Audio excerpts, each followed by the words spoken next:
Shalom, shalom, everybody. Something that was really on my mind for some reason today on my way to my appointment was I was really thinking about singleness. And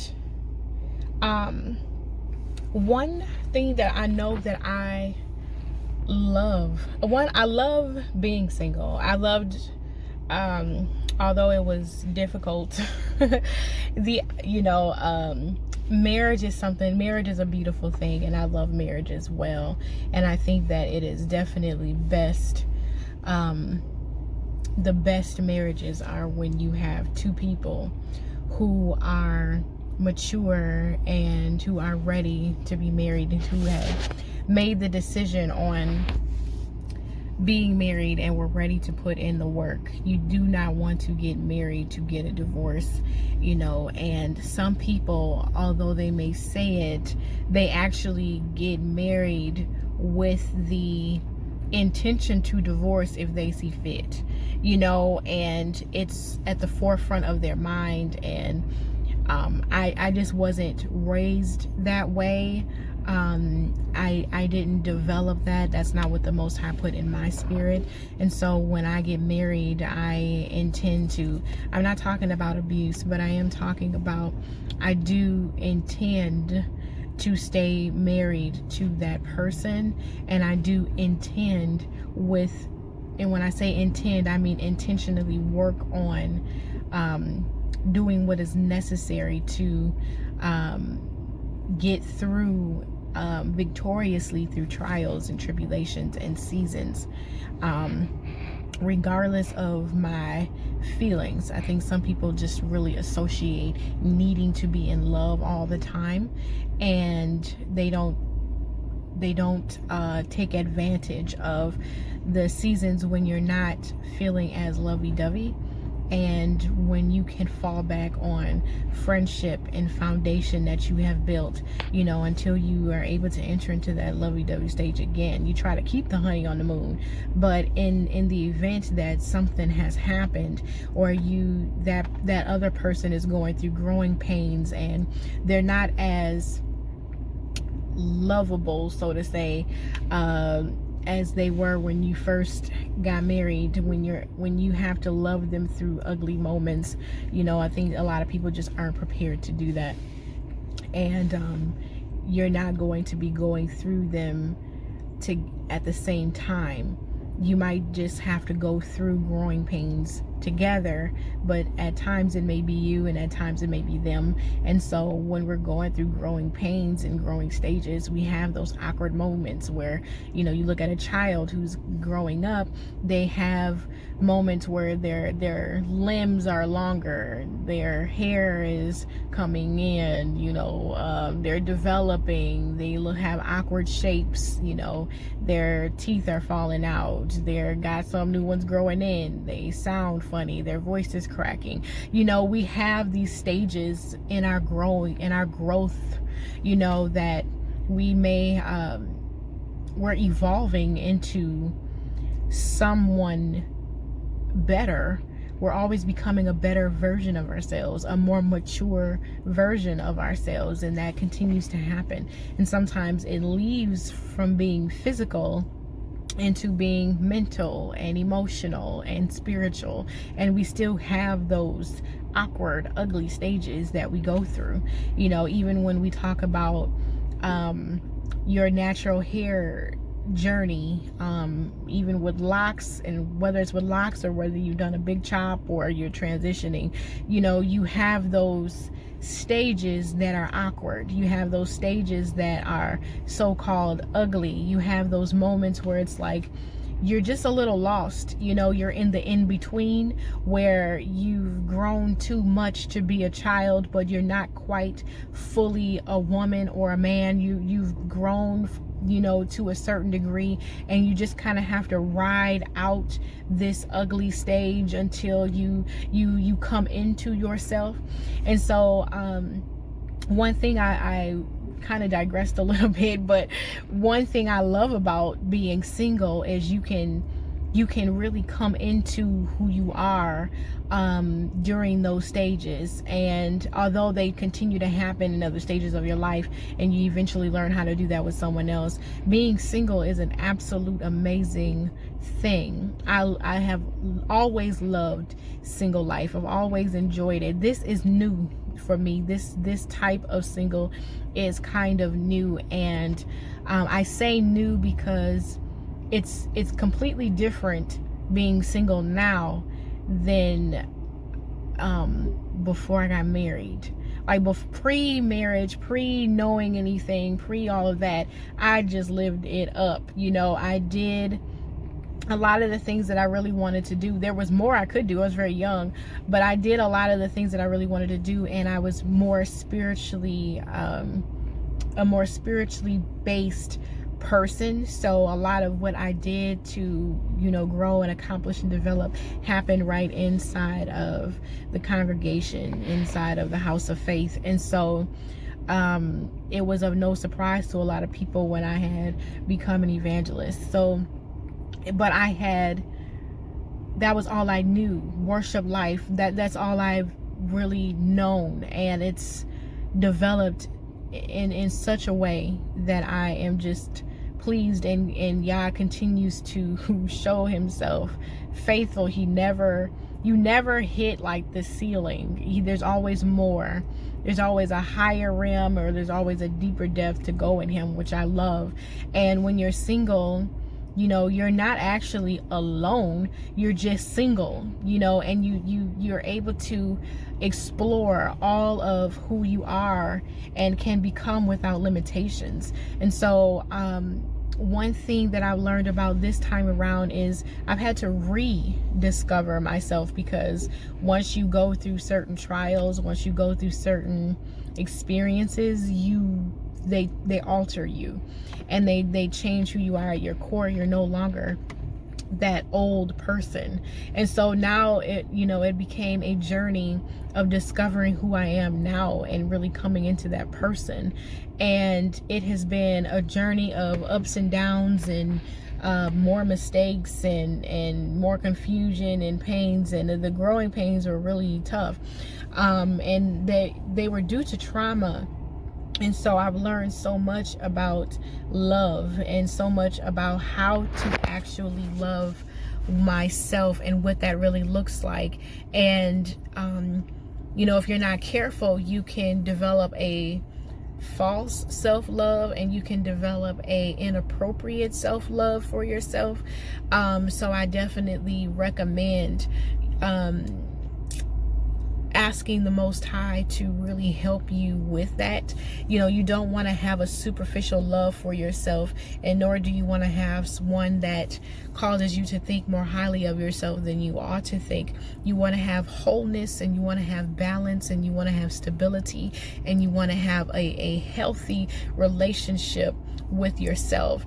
And singleness allows you to do that. Singleness allows you to go away to quiet places and ponder and think uninterrupted thoughts and have uninterrupted experiences with the Most High, because the single person is dedicated to the Father and the works of the Father through the name of the Son, Yeshua. And so it is a very important time, because you don't want to get in a relationship with someone who is undeveloped. The thing about going through certain relationships in certain seasons of your lives, and especially when they alter you, is they put you in a position to where you're unbalanced, and now you have to do some work to become balanced in your life. And so the benefit of being able to go to a therapist or talk to a life coach, my therapist is very skilled in both. So I've moved from dealing with my childhood and history and the issues that were at hand, and moved into life coach. So I'm able to just call her and vent and strategize and say my ideas out loud and put things into perspective and move forward. Every coach ought to have a coach. You know, a good coach will help you win games. You know, and so I'm really thankful for her, and that she's like one of the people, one of the few people that truly understands like all the parts of me. And I'm just so grateful, because as things unfold for me, they unfold for her, and we are walking in unity.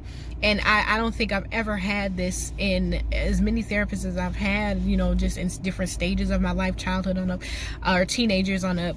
I've never had one quite like this. And she is, I tell her all the time, she is a godsend, and I'm forever grateful for her. She will forever be in my life, or at least that's what I hope. And but going through doing this work, the work and how to do work when you're single is, doing the actual things that is necessary to release the old stages of your life, to release baggage, to release old hurts and wounds, to release stubborn spirits like unforgiveness, to release and to not only just release them and you're letting them go, but to obtain the wisdom out of each scenario, out of each experience that you've had, and then being able to apply it to your life, and then being able to live it out fully. And then as a time of living it out fully, then discipling someone else to be able to help them along the journey. When you meet them, it's like, oh, I've been there, and you can take your experience and take the wisdom out of that and share it like a pearl to someone else. And a lot of people I see are still going through stuff, and certain things is it's okay, but when it's like deep stuff, you don't want to bring someone on the emotional roller coaster journey with you. You want to get through it yourself, and then have the strength to help pull them over too. You'll know their thoughts. You've been through all of it fully, so it's not like you'll be triggered and you'll get pulled back, and it's not like you will give them misguided information because you haven't crossed that hurdle yet. You over here trying to speak out on something that you don't really know what you're talking about from experience, and then you kind of guessing and you saying your best judgment, but you're not in your best mind on the situation. You're not even on your best mind until you're fully out and have recovered and have lived out of it, out of the situation. You are living successfully out of the situation. Then you can reach back and have the strength and the wisdom to help somebody else. But we have a lot of people who are kind of sharing things and doing things before it's time. And I think it's beautiful to have a heart to give and to serve, but you just want to make sure that you do it in maturity, and you do it at your best, and that you give that person your best. Because if you're still really figuring it out, and you're still in the stage of thinking you got it, then you do yourself and you do that person a disservice, or anybody you're trying to help a disservice, when you can fully look back and go, whoo, that thing is over, and I'm so glad, and here's the wisdom I got out of it. That's a different situation. And I love being single because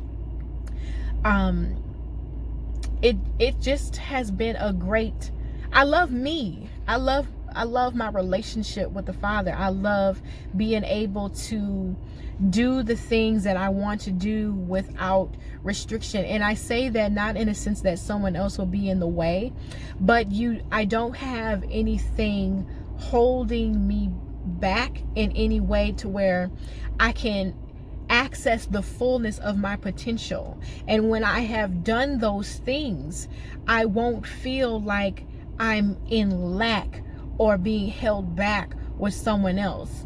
I don't want to get to a stage in life where I feel triggered and I'm like, oh, I've always wanted to do that, but now I feel like I can't because I got a husband and children, and I feel like I just really can't do that, anymore. Versus singleness just allows you to have the patience with yourself to explore realms and possibilities, and do the work on yourself in becoming yourself. And when you have done that, and the person that you desire to be with has done that, you are now no longer a stumbling block in each other's way. This person doesn't have to walk on eggshells around my triggers because I haven't done the work. This person doesn't have to hold parts of their personality back because I won't be jealous. I won't be suspicious. I won't be intimidated, because them being their full self doesn't diminish my full self, and now we can walk together in power, in unity, and be one with each other.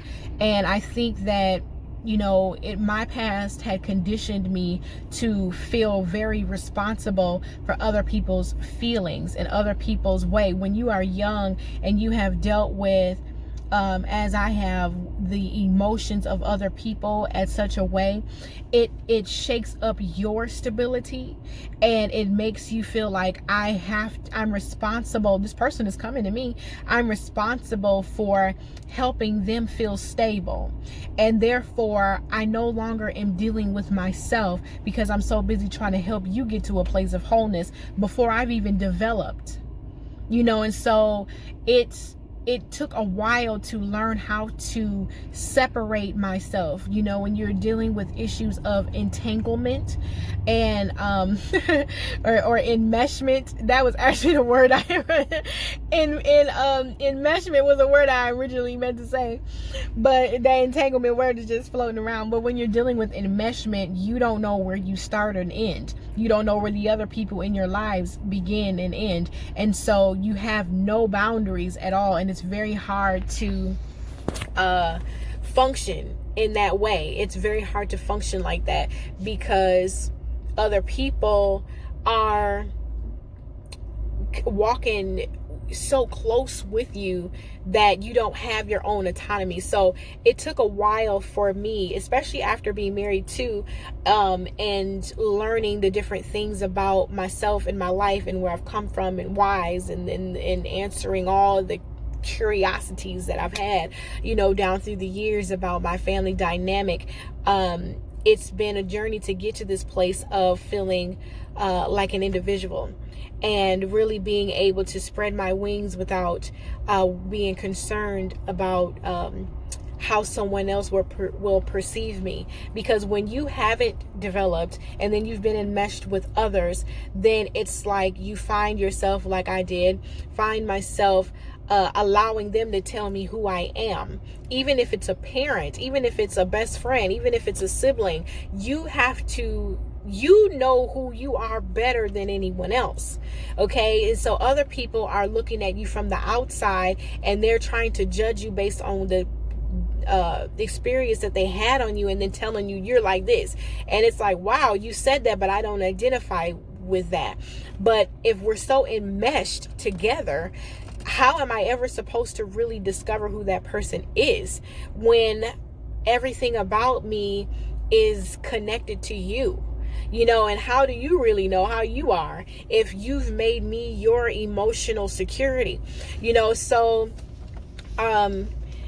I'm grateful to have taken this time to finally do all of that work. And that work is not easy. And establishing boundaries with people close to you is not easy. And there's always the threat of, don't get too far, or don't do this. There's always that. But the more I spent time alone, the more time I've spent single, I have had a chance to ponder and think and do, and that has been the best experience of my life. What did I do? I did things that I love to do. I went to I went out of town. I went to different places, and I sat alone. I remember going to San Diego. I remember going to Connecticut. I remember going to Philadelphia. I went to the park. I wrote things. I sat in silence. I meditated. I worshiped, and I prayed, and I looked at the scriptures, and I let the Most High pour into my spirit being, who I am. And I sat in the silence of what it's like to just be alone with me and listen to my heartbeat. And I was able to learn myself. I spent quality time speaking to myself, speaking my love language to myself, not in a sexual, because my love language is physical touch, not in a sexual manner, but just knowing what my own touch feels like, just knowing what my own quality time feels like. I know what it's like to spend time with myself. I'm funny. I make myself laugh. Hello. I love how feminine I am, and I love going out to eat. So I went to my favorite restaurants by myself. I know what it's like to sit with me and sit in my presence and sit in the presence of the Most High and read a book and watch a movie and get some popcorn. And I took my dog out and I walked around the park and I listened to the birds and I listened to the trees, and it was like I was 7 years old again, because that's what I used to do when I was little. Is when I was 7 and 8 and 9, I used to go out and I used to write poetry based on my senses and what I could see, hear, feel, taste, and touch. And that process has grown me up into the woman that I am now. I'm not afraid of being single. Okay. And I now know what I want. I have established my boundaries. I now know what I want. I'm the Most High was able to sit with me, and he told me in every single area of my life.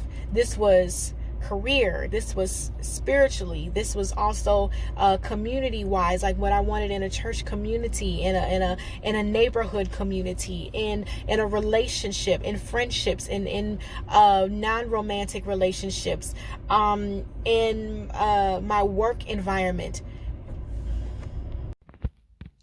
Sorry, I was waiting on a tow truck because I had a flat tire, and I had to get out of the car and shift a little bit, but so excuse my background. But anyway, what I was talking about, what I remember talking about is the Most High had me write down my values for every area of my life. And initially that was difficult because I had to separate my needs from other people's needs and other people's needs for me. What other people wanted me to have, what other people thought my life should look like. And so it took a while. I had to write the list down in all the areas, and then I had to really ask myself, is that what I really want? Is that really coming purely from myself? Am I trying to please anybody? Am I trying to get the approval of anybody? Is this validating someone? Or is this at my core what I really want? And that list, although I had to write multiple times until I could get it right, eventually I got it all down. I wrote down my boundaries. I wrote down how I want to show up in each area. What kind of community member do I want to be? What kind of community do I want to be in? What are my expectations of pastors and leaders and members? And what are my expectations in a relationship? What am I bringing to the table? What do I expect out of that mate? And what I'm talking about is values. These weren't things like, oh, my pastor has to be over the age of 50. He has to be married, have 3 children, and do all these type of things. Oh yeah, my place I want to live has to be on this street, has to be like, I didn't limit myself to anything. I just identified my values in every area.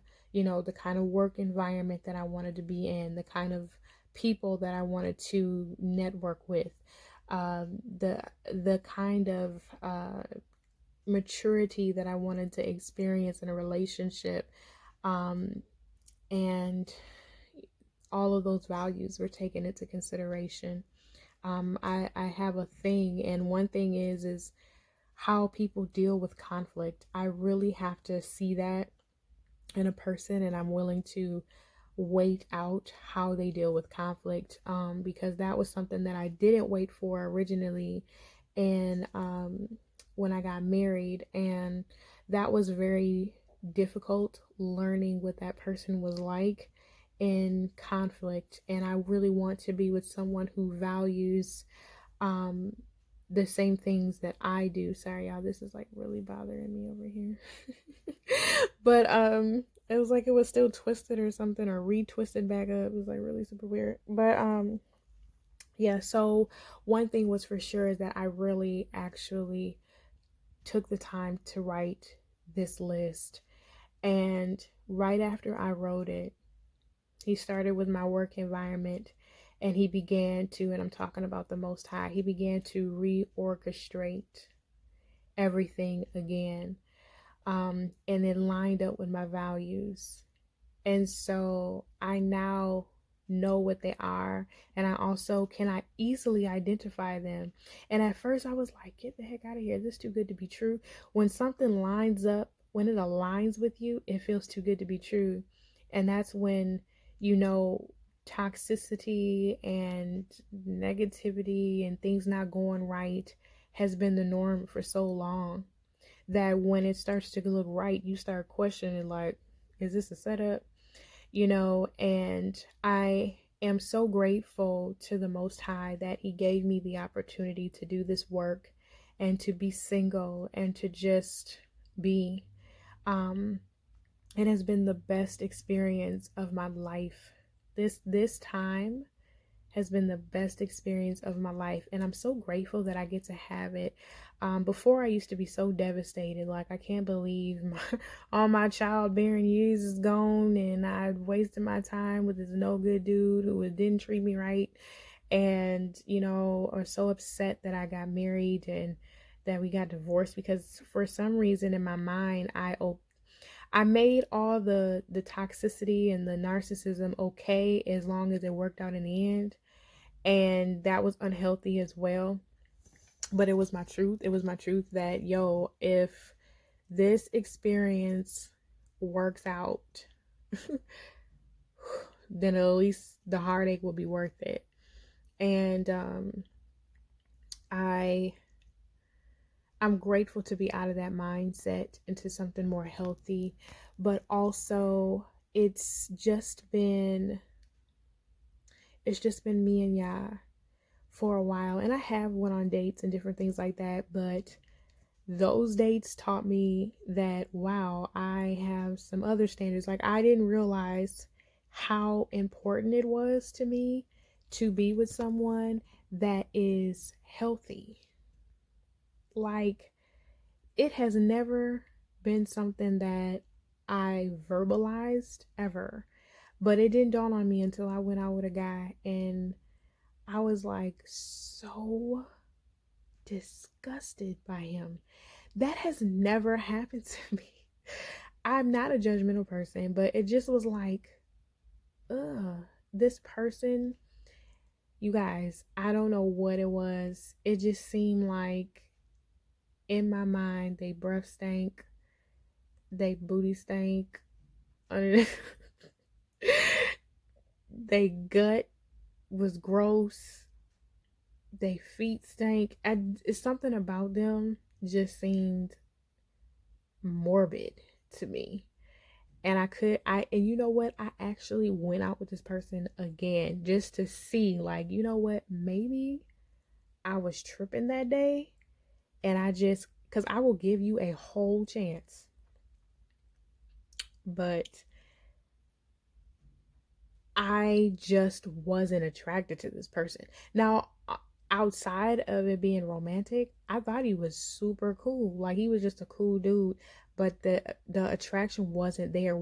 Our morals and values of health did not line up. This person was legit, like, gassing,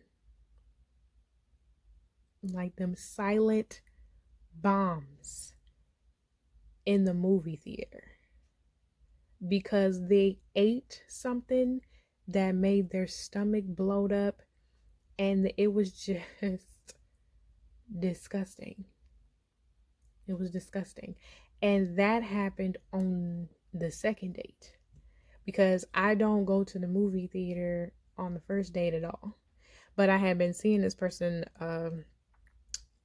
around in a while, and so they weren't brand new to me, because I won't even do that on the second date. I usually won't go to the movies with you until we know each other for real. Is I just don't like the idea of sitting in the dark with somebody I don't know. I feel like going to the movie theaters is, we need to establish a level of trust. I don't want to sit in the dark with you, even if it's in the public dark, with you at all. And we can't talk. I'm literally, nothing is happening here. So it's like I meet you, we talked for a short time over dinner or something, and then we were at this movies. I'm not feeling it. I'm not feeling it at all. So I don't do the movie thing. But if we've been together, if we're either been dating a long time, or we've established a relationship, or something just comes out and we're like, yo, that's a way for us to bond because we both really wanted to see this film, that's different. But yeah, just to like, hey, I want to get to know you, let's go to the movies. What? No. No. If you even suggest it, I'm not going anywhere with you. I literally see, and most guys lately, now that I've been walking in my new, aura or whatever, most guys kind of catch the vibe of what I'm like. So they do ask me, which I don't know what type of woman, I don't know. Some women take offense to this, I guess. But if a guy says, hey, can we go out, for ice cream and a walk in a park? Yes, like I love that, because to me that tells me, you're potentially a really great conversationalist. If someone says, hey, I would like to go to certain places, it kind of tells me about them. They're bringing me into the space that they like, and I'm looking forward to taking my time with someone and really allowing the relationship to develop and mature into what it is. And I'm sorry, I just got a text, but I'm really looking forward to allowing a relationship, something new, something fresh, something exciting, something mature to develop, and really looking forward to meeting someone who has done their work, so that I'm not waiting on them. I don't want to meet someone and they're in their past. They're still dealing with their past. They're dealing with past relationships, past hurts, past wounds. Now, there's some things that, yes, you won't be perfect. There's some things you meet each other, and some of them deep wounds, you realize, okay, this is a trouble area for this person. My person, my being helps them heal, or vice versa. Something about how they are, how they love on me, how they treat me, how they touch me heals my broken places. Now, that is still advancing in a relationship, because you're not triggering me, you're healing me. Who you are in your whole self helps me move forward. And I like that.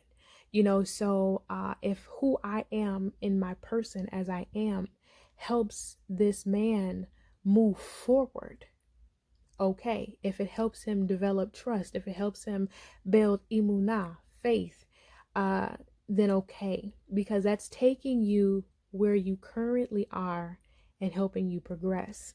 But if I gotta meet you and you don't even know yourself to know that you have a daddy issue, that you have a mama issue, that you have an ex issue, that you have selfishness, if you won't, I don't want to sense the things going on with you, and you can't sense what's going on with you, and then you're fighting me, Because in my mind, especially as a woman, I have a helpmate mind.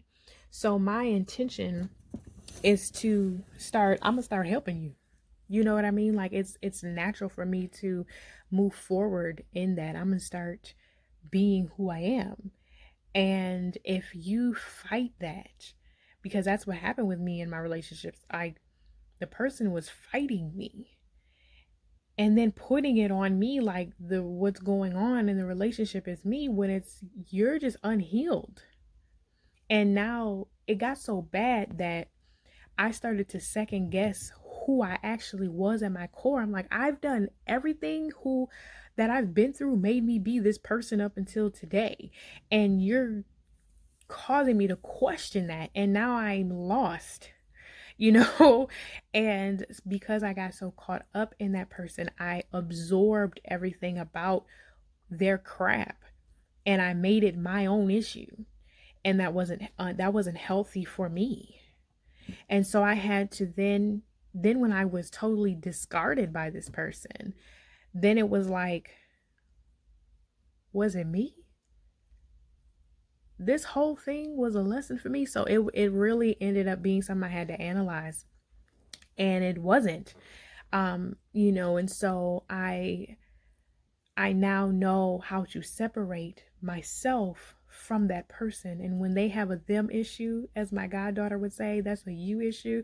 When they have that going on, I don't internalize it with myself. I made everything personal. It was all personal, and some things were personal and some things really weren't. And even I just put it all as personal. And I've learned not to do that. I've learned how to let your issues be your issues and stand within myself. And very difficult lesson, but I learned it. So I embrace singleness and what it allows me to experience. I embrace singleness. Singleness is not being alone. It's not loneliness. It's literally just being an individual. You are still pursuing your own calling and your own interests, and you are still living a submitted life. One thing I wanted to say too is I love submission. I love how beautiful it is when it's untainted. Untainted submission is beautiful. When you live a submitted life to the Most High, and I mean truly, if you're a worshiper, you live a submitted life. And if you live that life and you meet someone that lives that life and you both have a submitted life, then submission is so easy to one another. Okay? It is so easy to be submissive to a man that is submissive to the Most High, because you know that he knows he has to answer to the Father on how he treats you. But if he has no fear of Yah, then that's a dangerous man to submit to, because who holds him accountable if he has no father? And so that I've been there, and that's a very difficult thing. It's a very difficult thing when you're in the process of being with the perfect person who isn't submitted. Okay, then that means he's not perfect. Because my relationship spirituality tends to be the make or break. I meet a lot of great men, but I don't meet a lot of submitted men. And that is what makes all the difference for me, is being with a submitted man. And so I just wanted to share a couple of those things that were on my heart, to really embrace your singleness, to really do the things that the Most High calls you to do. Develop your prayer life, develop a worship life. When you get into a bind, you need to be able to go to your Father in heaven, and you need to be able to submit and cast your cares upon him, and develop a history with Yah, so that you know that he will come through. Remove it from your, how do I want to say this? You don't want this to just be an intellectual knowing. You don't want to read it out of the Bible and know that it will happen. You want to allow yourself to experience need so that you can experience his faithfulness. Because in the time of trouble, he will hide you, but you won't know that if you've never been in trouble. You don't know the process of being hidden in the secret of his tabernacle and being set up on a rock until you've needed to be hidden and set up. You don't know that you'll never beg for bread or that you'll never lack until you've been in the need, if you've been in lack. And so allow experience to develop in your singleness time so that you can actually go to him and say, just like you did before, I need you to do that now. Now unto him who is able to do exceedingly and abundantly above all that I ask or think. That's coming from a place of experience. Okay? I already know that you go above and beyond what I ask or think. So I need you to do exceedingly and abundantly above for my husband. I need you to do exceedingly and abundantly above on my job. I need you to do, you're speaking from a depth within you. And so when you take that into your relationship, the person is marrying you because they're like, whew, I don't know what it is, but the Most High hears you. My ex-husband, I remember him saying, he said, we were praying, and he was like, he said something to the effect of, he heard in the spirit that God was telling him that his ear was to my mouth. He said, God said his ear is to your mouth. Whatever you ask, he's gonna do. It's something about knowing. Because he know I don't ask for much. You know, even in prayer, even to the Most High, I don't ask for much. But just the confidence in knowing that his ear is to my mouth. That means he hears my secret cries. He hears my whispers. And he just, wait, baby girl, what you need, what you want, you know, and that blessed me. That blessed me. And it was so true, because during that time, and it still happens, but especially during that time, it was just a season of him just, if I spoke it, it happened that day, that week, that hour, you know, and I'm grateful because I'm intentional about what I'm about to say. Okay, I don't waste that. I don't waste that. You know, and so I just submit to you to be encouraged in your singleness, to get excited about being single and to use it to maximize your potential. And then when it's time for you to be in a relationship with someone, you will handle it properly. You will be ready, and you will be ready to weather storms. You will be ready to walk in power and in unity together, echad, oneness together, and you won't lose yourself.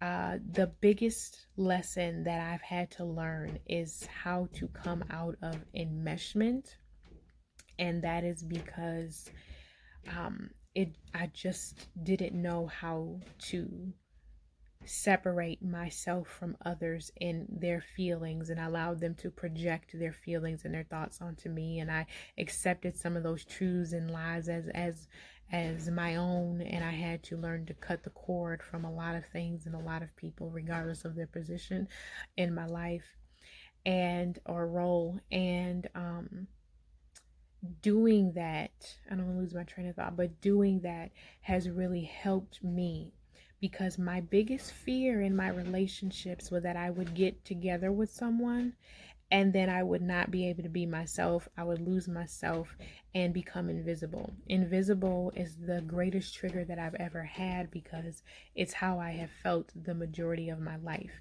I have felt very invisible. People don't actually see my needs. They see their needs for me and they judge how they think I am.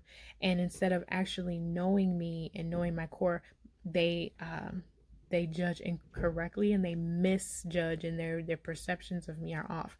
And these are very close people, so that has been very difficult for me. And it is the bulk of the conversations and stuff that I would have in my therapy sessions, because it's very difficult to be around the energy of people who are underestimating you. And it's very difficult when someone is always thinking that you just make mistakes and they don't understand that the life decisions and stuff that you make are intentional and that they are cultivating something for you, whether they're lessons or not. You know, I had too many people had me under scrutiny, and it was just difficult. It was very difficult to be, and because of that, it, things have slowed down for me. There's been a lot of delays, you know, and I became a people pleaser and trying to satisfy everybody's thoughts concerning me and trying to govern, you know, everything. And it was just too much. And so now that I've done the work, my work, I no longer feel like I will lose myself in a relationship. I no longer feel like I will disappear. I also don't feel like I need to be, not that I ever was really intimidated by my partners, because I've actually haven't been that, but I have felt in the past, I have felt misplaced when it's been me and them and maybe others. You know, like I have just minimized my capabilities and who I am. I've minimized my worth in the presence of others when with a mate. And that just came from being compared to other people, or having a mate that either compared me to their friends or left me for people that I knew or didn't know. I've had guys leave me for relatives, guys leave me for friends, guys leave me for strangers, and it just would be like, what is with this weird pattern of rejection and abandonment? And so I'm really grateful to have done the work, because that has allowed me to no longer see myself less than, but also be able to show up fully in a relationship so that I can be everything that I can be, you know, the best version of myself in the world. And so, yes, now I can meet someone and we'll both be good. That person won't feel like they gotta alter themselves to be around me, because I'm secure in myself and I know where I end and where I begin, so that that person can still have their own autonomy as well. Just those different type of codependent tendencies, you know, and enmeshments that just come from toxic dynamics. And so now that I've wrapped my mind around that, I can move forward and look forward to being with a person who's done the same work. I'm not doing all this work just to get with somebody who's done no work. No, you need to come with it. I'm looking for equally yoked. Equally yoked. And so that's all I had for today. So I hope that you all enjoy the rest of your day. Forgive me for the lighting and in this area. I'll try to get that fixed, but I really wanted to finish this thought. And so thank you so much. Enjoy the rest of your day. Good afternoon. Shalom.